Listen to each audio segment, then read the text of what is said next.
আজকে আপনাদের একটা গল্প শোনাই।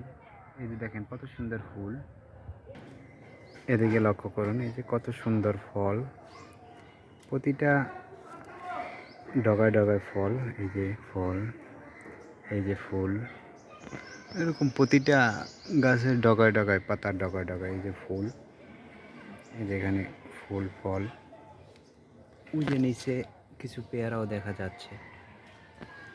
এই মরিচ গাছটা লক্ষ্য করুন, প্রতিটা পাতার ডিগায় ডিগায় মরিচ।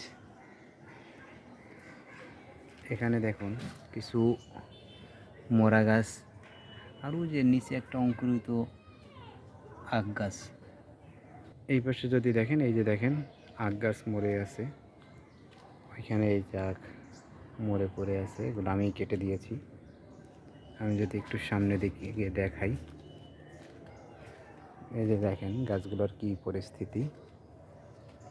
ওই যে এখানে সবুজ, এখানেও অনেকগুলা মরিচ আছে। এই গাছটায় দেখেন মরিচ, প্রতিটা পাতার গোড়ায় গোড়ায় মরিচ। এই গাছগুলো একসময় এরকম ছিল, এই যে দেখেন কোনো ডাল নাই, পাতা নাই, শুধু ডাল দাঁড়িয়ে আছে। যদি এদিকে দেখাই, ওই যে কিছু গাছ এখানে আছে, এখানে দেখেন, আরও দেখলে সুন্দর বুঝতে পারবেন। এই গাছটা আমি এইভাবেই করেছি। এই যে দেখেন একসময় এই অবস্থায় ছিল। ওই যে দেখেন ড্রাগনের ফুল আসছে। তো এগুলো এক সময় মরা গাছে পরিণত হওয়ার ছিল। এই যে দেখেন বেগুন গাছ,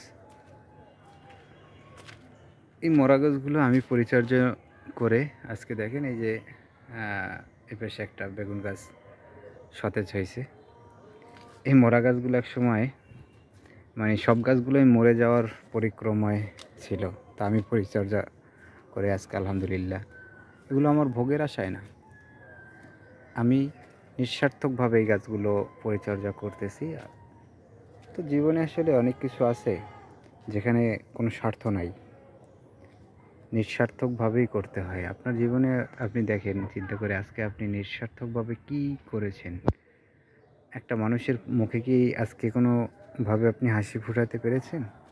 একটা প্রকৃতিকে আপনি এভাবে ফুলে ফলে ভরে দিতে পেরেছেন? নিজেকে একটু প্রশ্ন করেন।